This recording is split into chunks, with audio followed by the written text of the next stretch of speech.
If you're new here, my name is Kara. I run the joint. Today, I'm very excited for you to be joining me for a super fun video that I've been wanting to do for forever. And now that I finally have a YouTube channel, here it is, baby. I thought it would be really fun to do blind dates with a book. There are actually a lot of really cool blind dates with books and book recommendation services on Etsy, and personally I love it to support small businesses. I buy a lot of my jewelry and fun stuff from Etsy. In case you didn't already know that you could get blind dates with books on Etsy, here are some recommendations. Hopefully they all turn out good. So I just picked 3 different shops that were in like a $15 to $30 price range. I don't think I spent more than like $25 on any of these, which is nice. And I think there is a lot of options for used books. I think I picked used books for all of these. I think with all of these as well, they had the option to put in the description your Goodreads. So I went ahead and did that, and I let them know that I was going to be making a video for, you know, this. And so I just want to give a shout out to the shops that I ordered from. I have my packages right here. I purchased 3 blind dates, and they were from Pen of the People, which I think is this big box that I have here. Looks like that's what the address says. Reading with Carrie and Crisp Pages and Co. So I will link all of those Etsy shops in the description, and I'll kind of be giving you a little bit of a review of what I think of the overall service and of course the experience of reading the book that these people chose for me. So I'm really excited. I'm really excited to get into this video. This is, like I said, something I've been wanting to do for a long time, and now I can finally do it and share it with you. So yeah, sit back, relax, grab a drink, grab a box of chocolates, you know, enjoy the ride. I wanted to sit down and talk with you today and unbox the first blind date with you. This big box is from the Etsy shop Pen of the People, and she actually messaged me and wanted me to share my video with her when I was done with it. So Jennifer, if you're watching, thank you so much. And because of her enthusiasm, I think I'm going to start with her first. So yeah, I think I should do that, right? I don't want to make her wait till the end of the video. Okay, I'm just gonna do it. I'm gonna do it.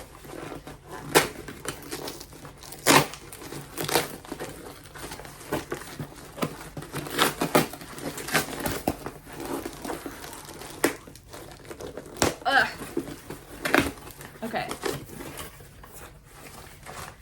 Looks like there's a lot of stuff inside. Oh. Oh my god. This is a huge book. I hope this isn't something I have already. I'm scared. Okay, so that was the book. There's a ribbon. There is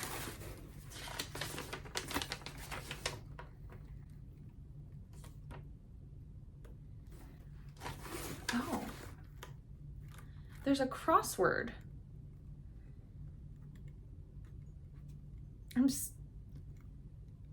That's interesting. There's like words on the crossword. I wonder if they have anything to do with the book.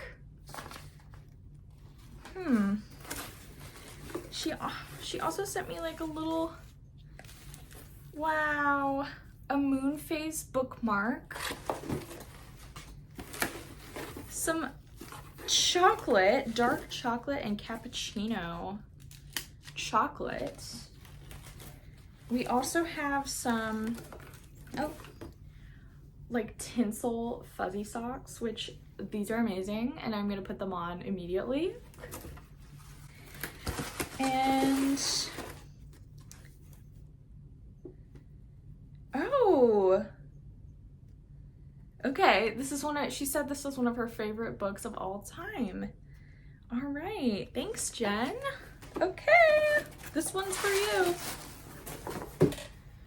Okay, so this is going to be the first book that I read for blind date with a book. Oh my god, I'm terrified. She wrapped it so nicely. Okay. I'm tearing it already.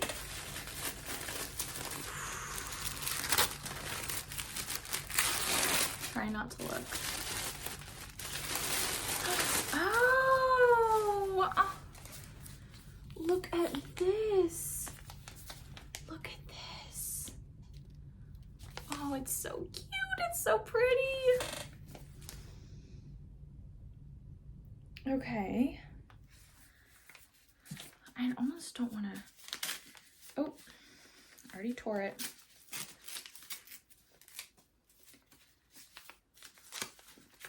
Making a mess out of her beautiful packaging.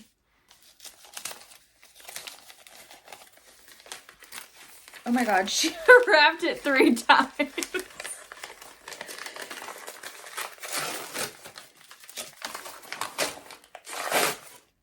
Oh my god!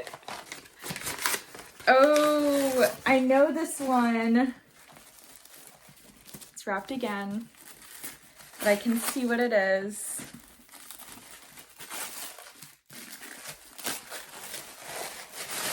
Wow, okay. So this is The Pillars of the Earth by Ken Follett.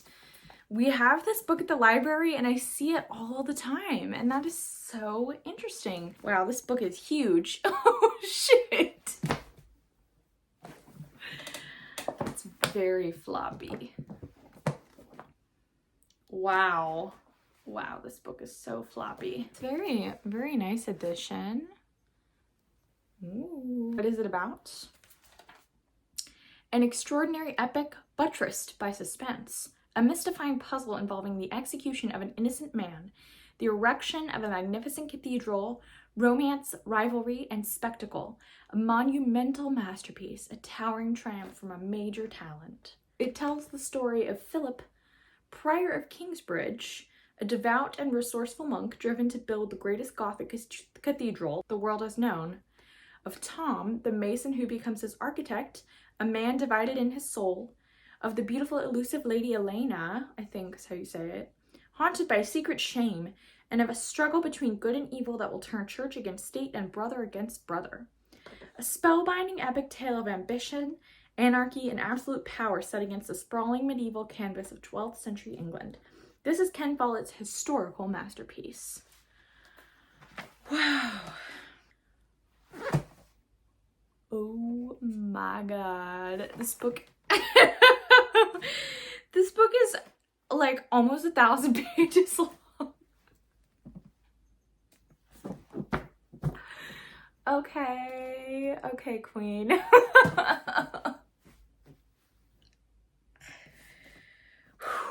All right, well, I have to read it first. I'm gonna see if I can find the audiobook of this too, because I mean, the floppiness of this is spectacular. Okay, so this is the first blind date we're going on. And I just have to say, Jennifer, this better change my life.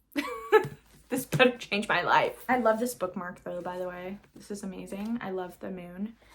So we're gonna put this in here. Fantastic. And this, yeah, this completely makes sense now. This is kind of genius. I should have done this. I should have done this before I opened the package. So we have that and my chocolate and my socks. Yay! It's time to get reading. Good news is I already have an update for The Pillars of the Earth.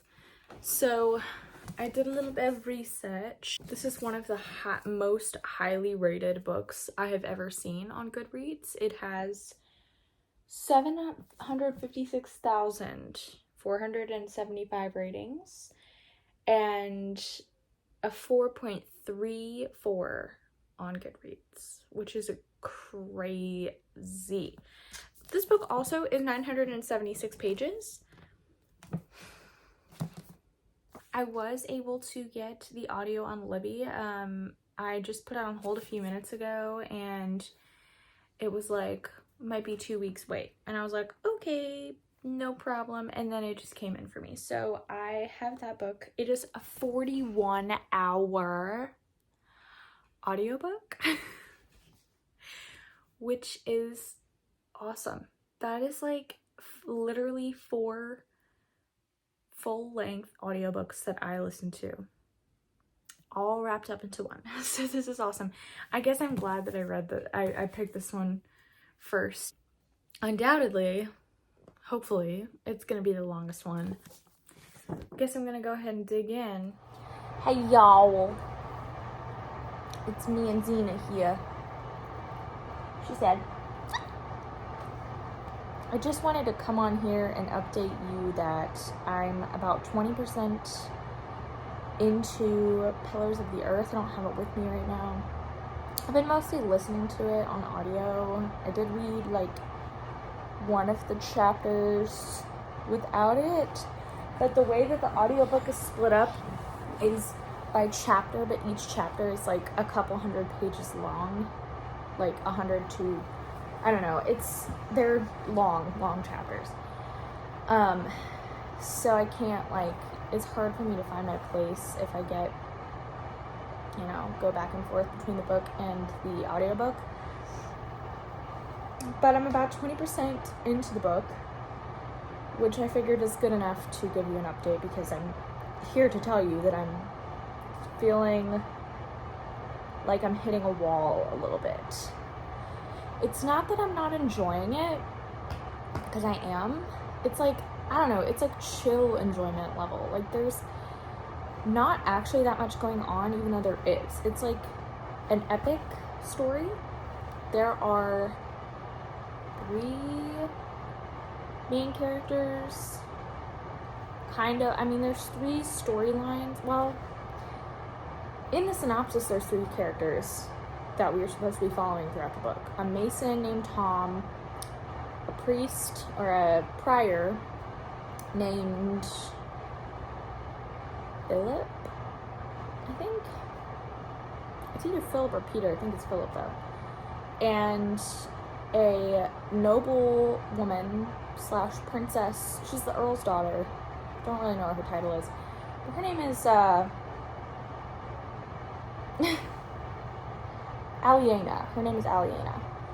And so we've gotten to the point in the story where we've met all of these characters, and some of them have, actually all of them have crossed, well, some of them have crossed paths. So they're all like interconnected storylines. They're all happening kind of on the same like chronological, you know, timeline.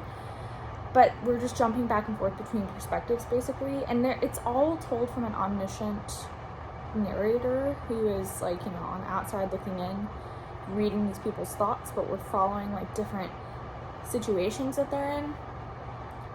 And so far, you know, there's been robberies, there's been like some really crazy shit like crazy medieval shit going on. Like, it's getting medieval already, if you know what I mean. But it's not like intriguing, and I mean it is intriguing, but it's just not like a fantasy book. It's like The Hobbit kind of without the fantasy. It's giving me Robin Hood vibes, kind of, is what's going on. There is political intrigue, there's some drama. I don't know, it's not like not intriguing, it's just such a long book. I have no idea what's going to happen. I'm kind of just along for the ride, but what's getting me is the fact that I've listened to, I think, like 8 hours of this audiobook already, and it's only 20% of the way. It's 20% of the way in. The narration's actually pretty good. It goes by quickly once I actually like sit down and listen to it. So I can't complain about that, but it's probably going to take me the whole month to finish this book, which I wasn't I wasn't planning on that for this video. So I don't know, I'm gonna have to figure something out, but you'll eventually see this and it's gonna be fine. She's standing on my calf. Bro, can you not do that? Can you move, babe? Can you move your paws, please? Okay. I'm gonna take that as my cue to leave. But I just have to say that there is a character in The Pillars of the Earth that is so creepy. He has like these nasty, rapey thoughts about one of the women, and he's just like this entitled prick, and I hate him. I hate him. I hate whenever we follow his perspective. I just want to shove a spear into his side and watch him bleed onto the earth. That's how I feel.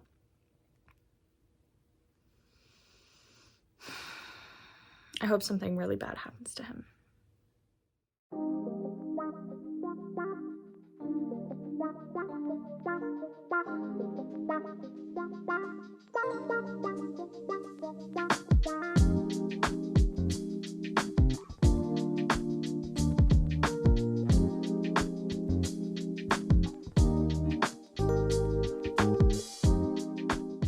Okay, I just wanted to do a little bit of a check-in.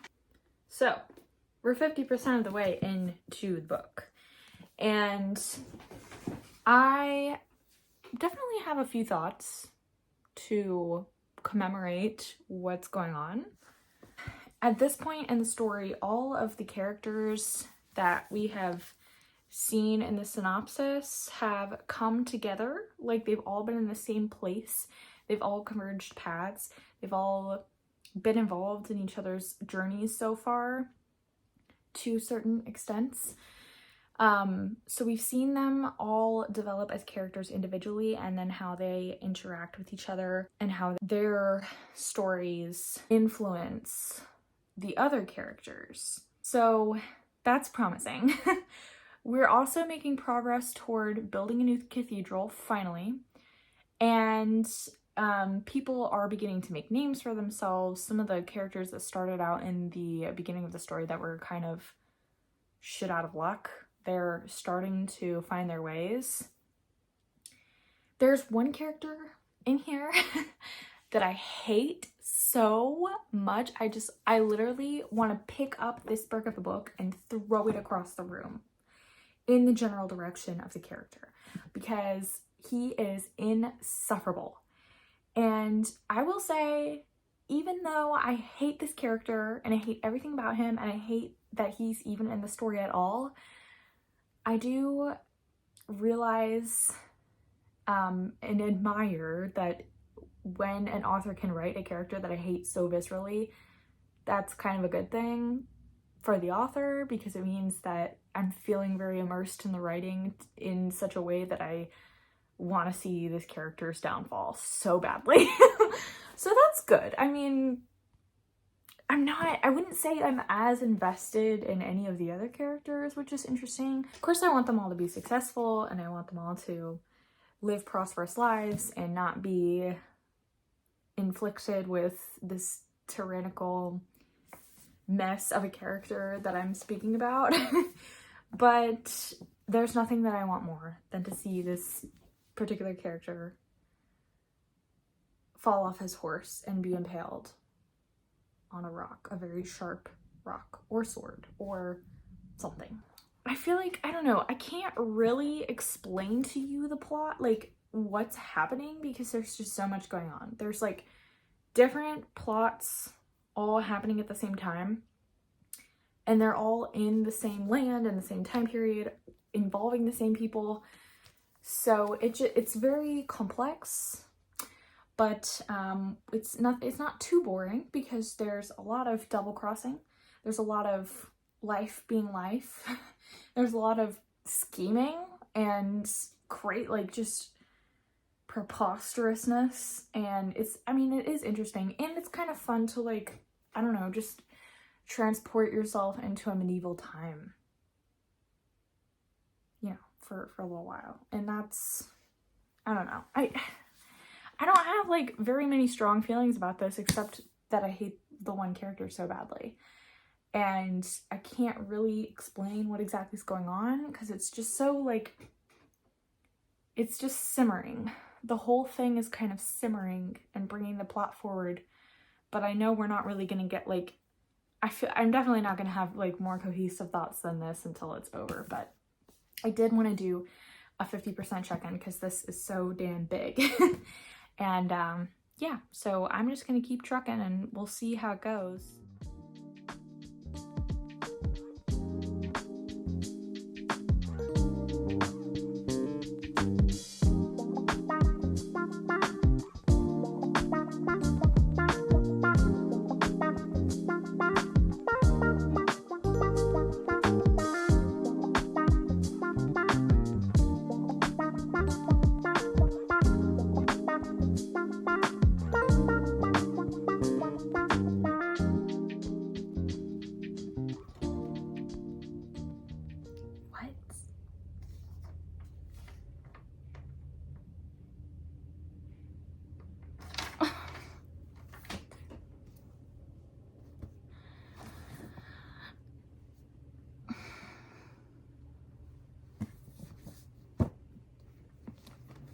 Holy shit.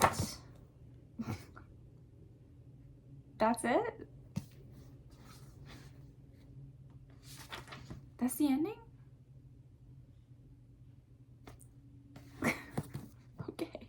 Okay, can follow it. Okay.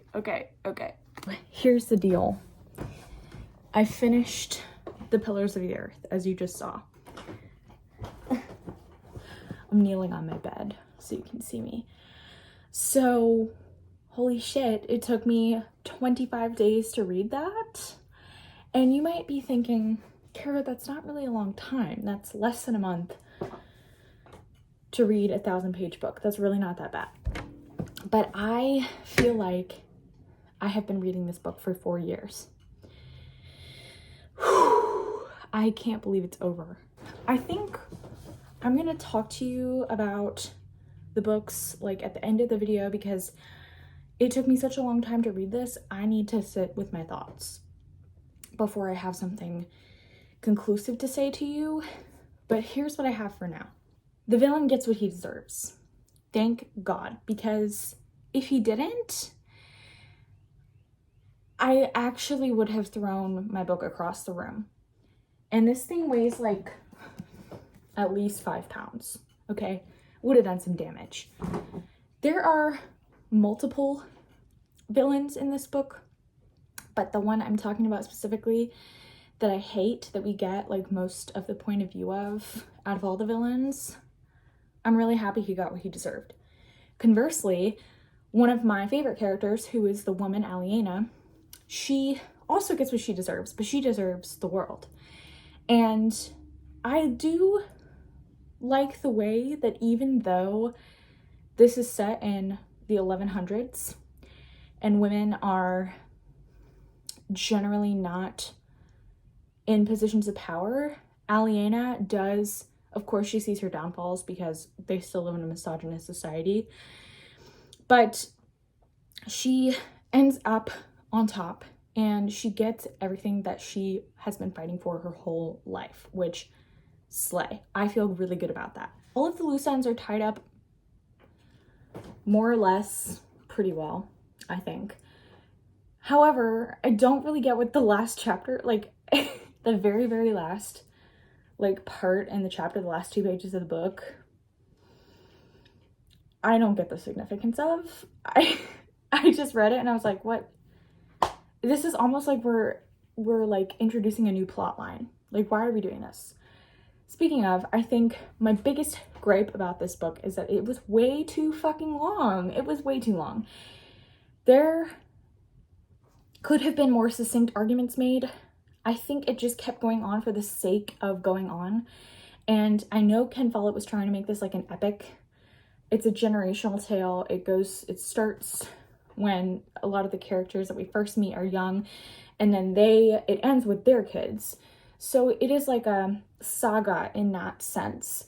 but it didn't have to be so long, and we didn't have to know the minutia of everything that happens. We're seeing the same conflicts over and over and over again, because basically like one side wants power and they want it for the wrong reasons, and then like the Priory wants it for the right reasons and they have to prevail and whatever, and Kingsbridge gets burned down and they have to build a wall, and there's like all this crazy shit that happens to them, but it's like just the same thing over and over again.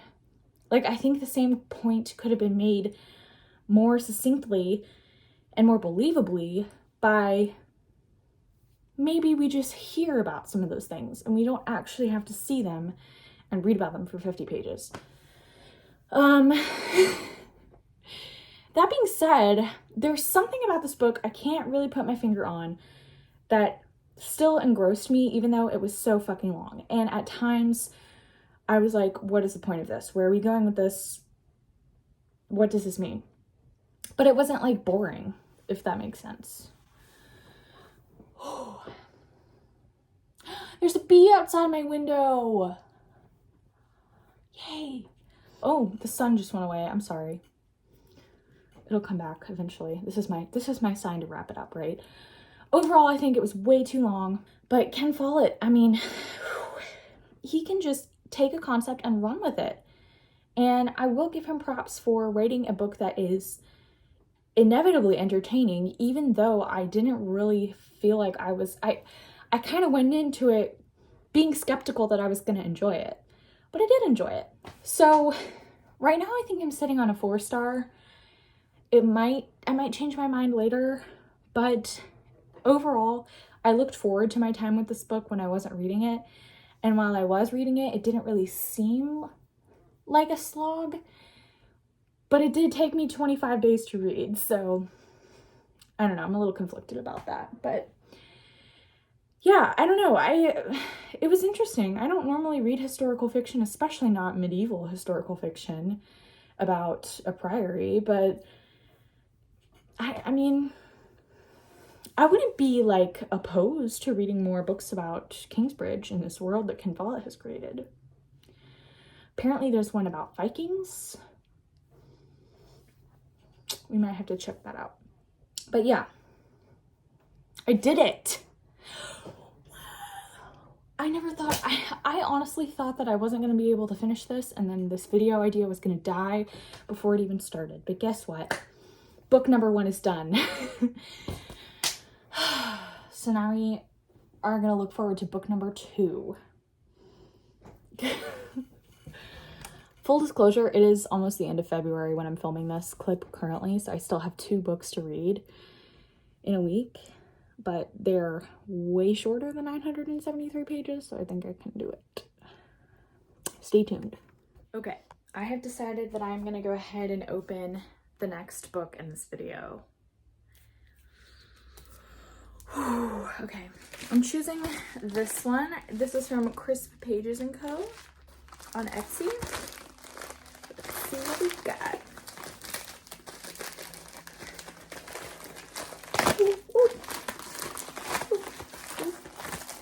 All right.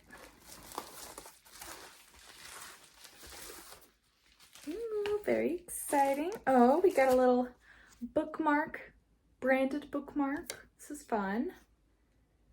Very cool.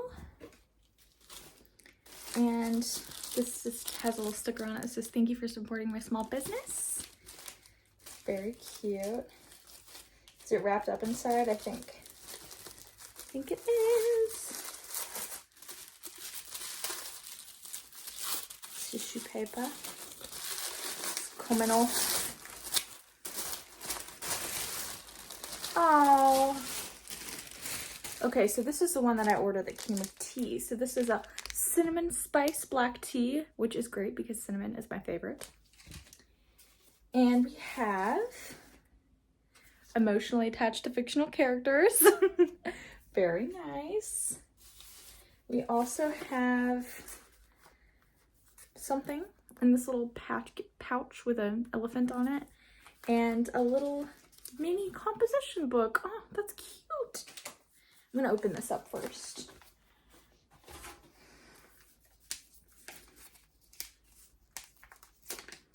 All right, what do we got in here, fam? Oh, some little stickers. Hello, I'm reading. Go away. And a well-read woman is a dangerous creature. These are amazing. I have got to find a place to put these as soon as possible. Thank you so much. All right, this is the delightfully wrapped, beautiful, oh my god, look at this. I'm obsessed. Hello. That's so beautiful. I almost really do not want to open this because it is so beautiful. And I know I'm going to screw it up. Taking the bow off.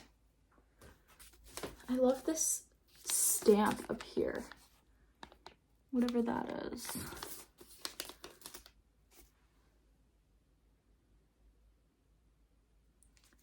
It's very beautiful.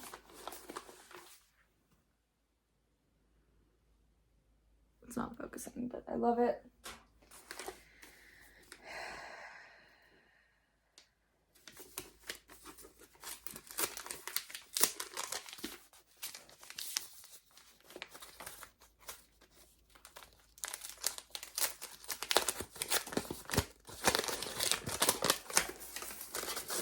I'm scared.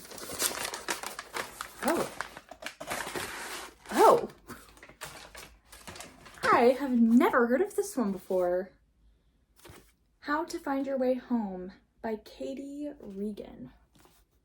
It's a very, very pretty cover.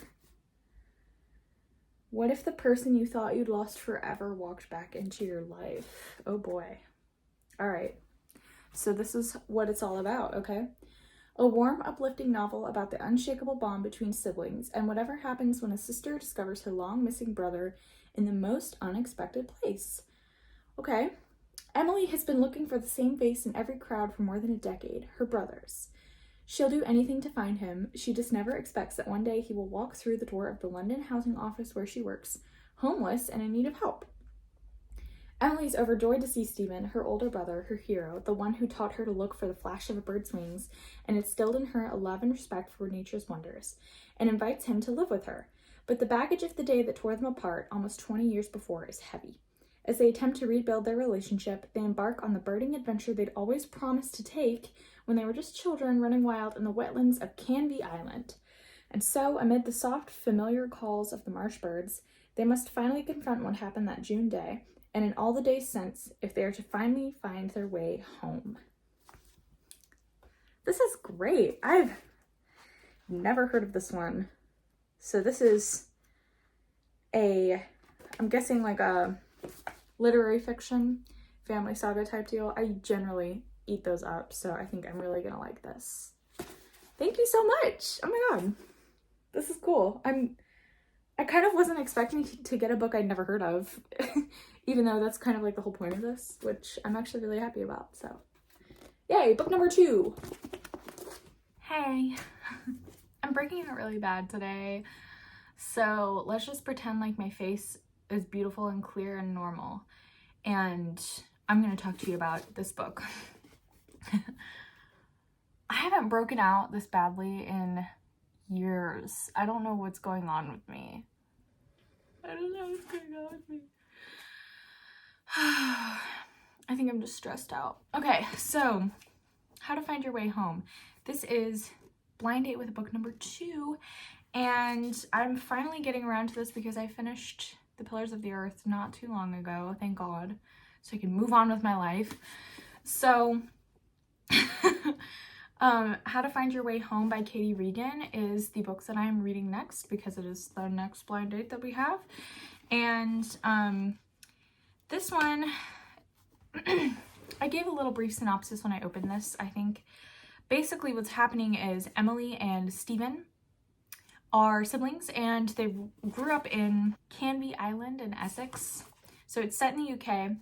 And nowadays, Emily lives as a housing officer for the housing department of the council, the British Council. I don't really know exactly how the politics work over there, but she works as like a housing officer for people who are trying to be housed. So she works with homeless people basically. And her brother, Stephen, is a homeless person. And basically this story is about their estrangement. They're growing up together, the circumstances that led to Stephen becoming homeless, and the story of how they find each other and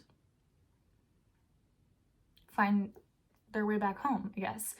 So there's multiple points of view in the book.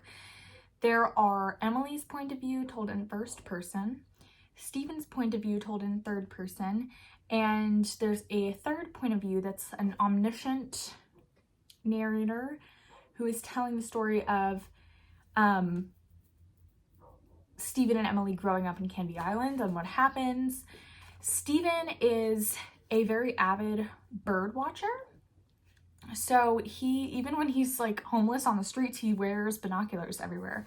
So he's known as Birdman on the streets, but even when he was a kid, he wore these binoculars all the time because that was like his thing. Him and his dad were bird watching aficionados. And I don't know really what Emily, she's like not as into it, I don't think, at least not this far into the book. I'm getting to the point where they meet for the first time several years later after Stephen becomes homeless. And I think she's like really overjoyed to see her brother, but all of this baggage from the events that led up to this happening are starting to hit her. So we're about to go on that journey together. And I'm about halfway through, like not really quite halfway, but I just wanted to update you now because I had a feeling. I started this one today while I was at work, so I couldn't really like talk to you about it when I first started it. I figured now that I'm this far into the book, I might as well just give you an update on where I'm at now and then an update at the end, so I'm not just completely flaking and only giving you an update at the end like I do all the time. So yeah, that's where I'm at right now. I read all of this today, so I'm kind of hoping that maybe I can finish this book today. That would be freaking awesome. It's really engrossing to read. Like I really want to find out what happens and what is going on and like what brought these two together and what tore them apart in the first place. At first I kind of thought that it might be kind of hard to get into because I didn't realize that there were different like perspective switching. But now that I'm in that and I'm in the groove, I just keep like blowing through the chapters. So that is really great. And yeah. All right, I'm gonna go read this and maybe we'll see if I can finish it today. So yesterday I finished How to Find Your Way Home, and I finished it like later in the evening, and then I was like, okay, let me just sit on this and think about it before I talk to you guys about it because I don't really know what to say. And to be honest with you, I haven't thought about this book like all day. But I did like it. I did like it. I thought it was, I think I gave this 3 stars. Really nothing like earth-shatteringly sad or poignant or tender happens to me, because I think the characters are not as fleshed out as they could have been. There was a lot more potential for character growth and characterization in the story, and really we're just kind of told a sequence of events that happens in a haphazard-ish order. Like there's present POV and there's also past POV happening in different chapters. And it's not until the very, very end that we find out like why exactly all of this happened in the first place. And by all of this, I mean how Stephen became homeless and how they became estranged and all that stuff. And there was a twist. There was a twist. So that was interesting. But after the twist happened, it made me like the characters even less. I can't really tell you what that twist was because it pertains to the plot and I don't want to ruin the plot for you. I think that this book is good and I liked the writing and I liked the story that we were going on, and I did like learning about what Stephen's life was like as a homeless person and some of the reasons behind, you know, his inner thoughts. And I just didn't really I liked him more than I liked Emily. And yeah, I don't know, they did just fall a little bit flat to me, and that's honestly why I gave it a lower rating than I feel like it deserves, I guess. But it was a really quick read too. I read this in like 2 days. So that does say a lot too. It held my attention. But that's pretty much all I got. I mean, I'm glad I read this because I never would have picked this up probably. I'd never heard of it before. And I am glad that I read it because it gave me kind of a new perspective on things. But also there wasn't really anything like groundbreakingly special about it. So yeah, I don't know. What is that noise? It's very windy outside. But yeah, I wouldn't necessarily say skip this one. It's worth a try. You might like the characters more than I did. That's all I'm saying. Hello, friends, family, people. Hello. We are gonna open the last blind date with a book that I have. It says Happiness Inside, and this one comes from Carrie Varney. I think Reads with Carrie is what the Etsy handle is. I will link all of them down below, don't worry. So yeah, this is the last book of the video. Excited to see what it is.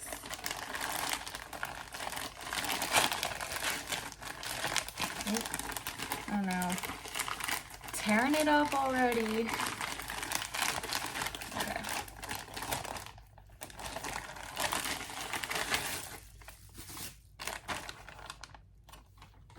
So this is what's in the package. Oh. We got some hyaluronic acid eye masks. And she wrapped this up for me in Christmas themed wrapping paper. This is so cute. And there's some little goodies inside. Oh, this is so cute. Look at the bookmark. I'm obsessed with this. And we also got, okay, so we also got a little card that says what this book is about. It is 3.89 on Goodreads. Contemporary romance. Opposites attract, friends to lovers. And we have peppermint hot cocoa mix. Yummy. Okay. I'm nervous. I was kind of hoping one of these would be a romance because I'm in a romancy mood. I hope. I honestly have no idea what this is. Oh.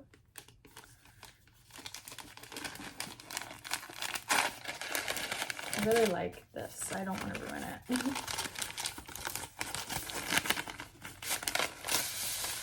Oh my god.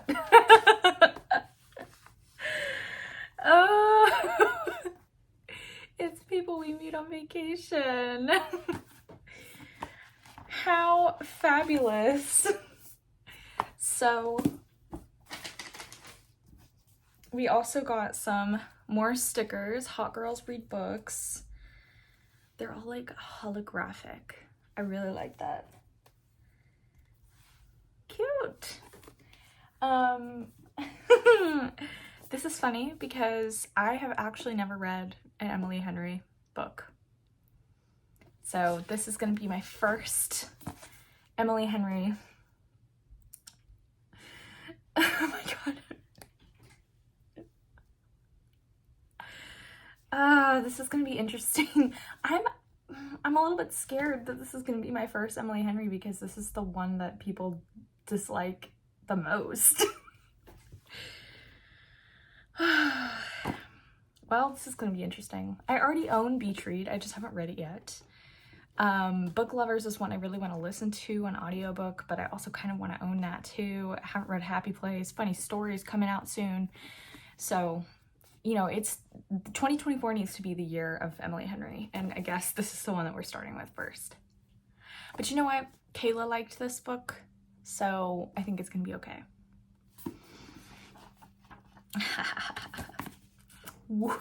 Thank you, Carrie.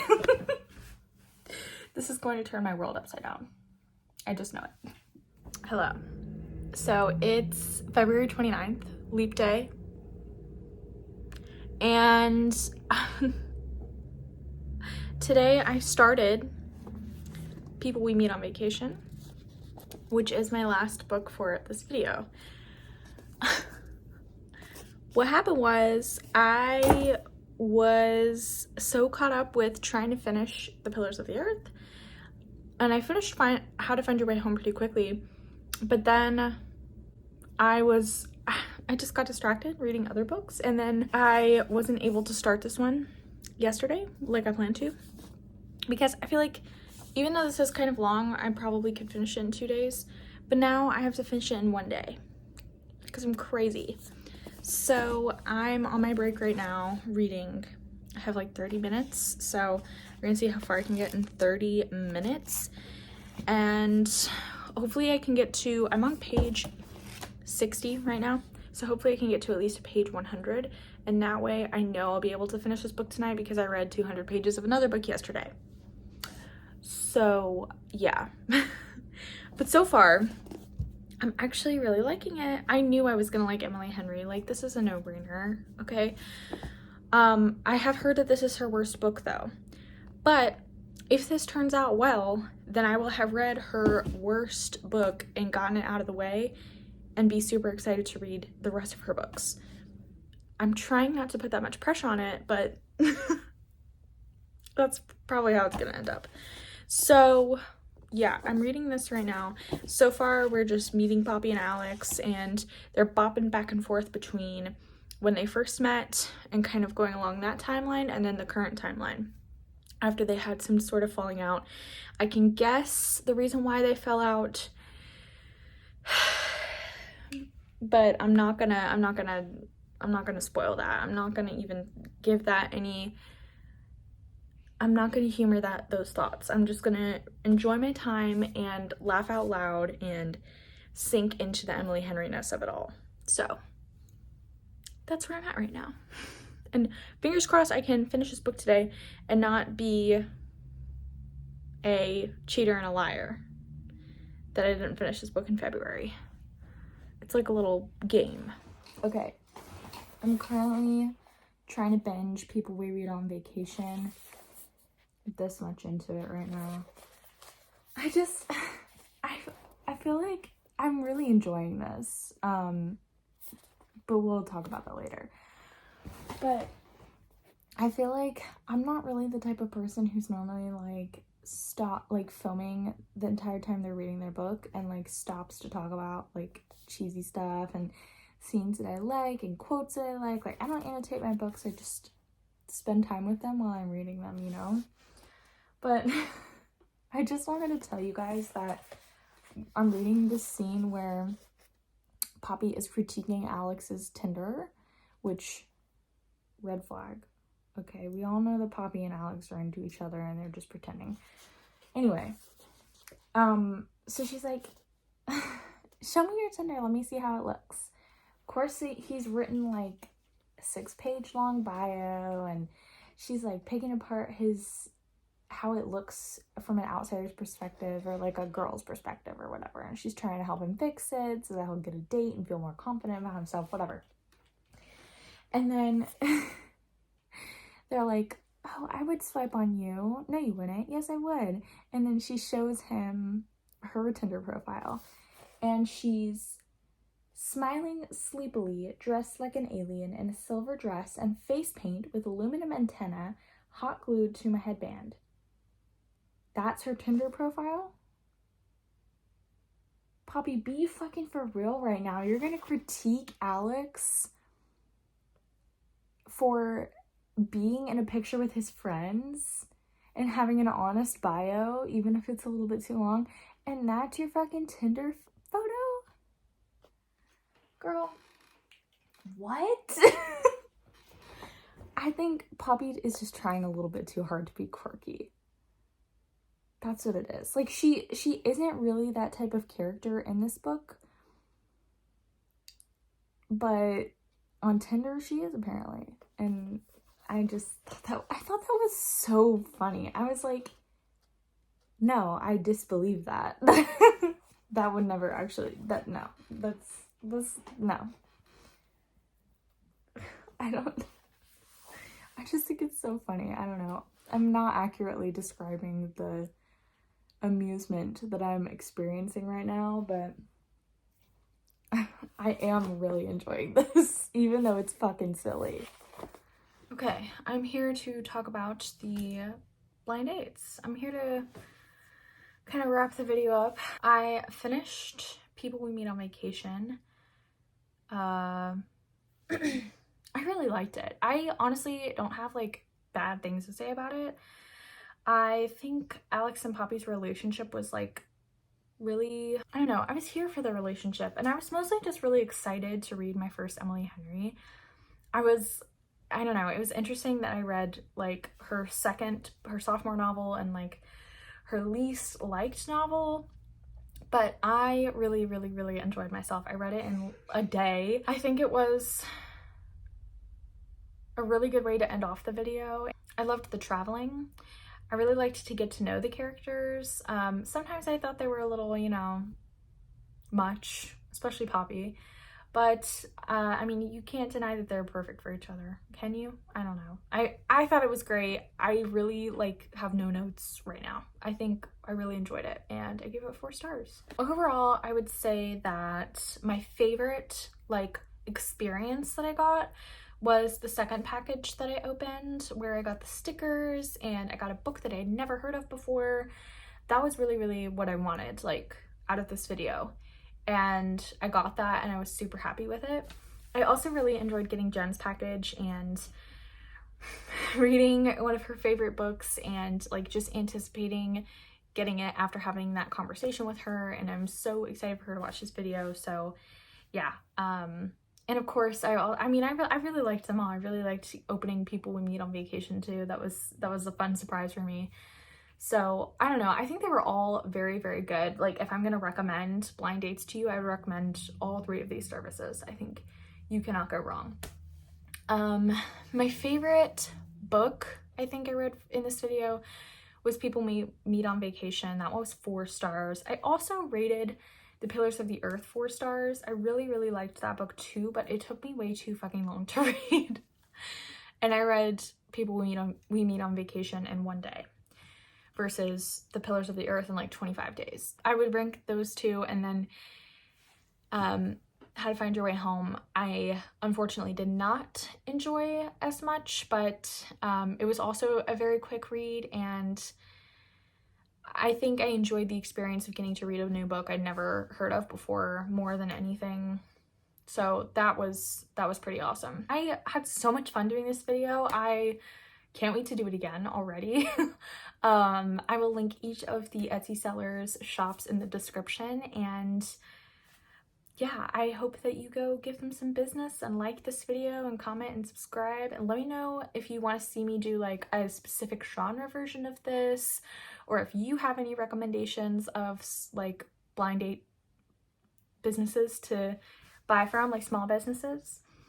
And yeah, that's all I got for today. Thank you so much for being here. I'd love to see you next time, and yeah, I'm so proud of myself for reading that 1,000-page book and giving you this video. So it's a good day.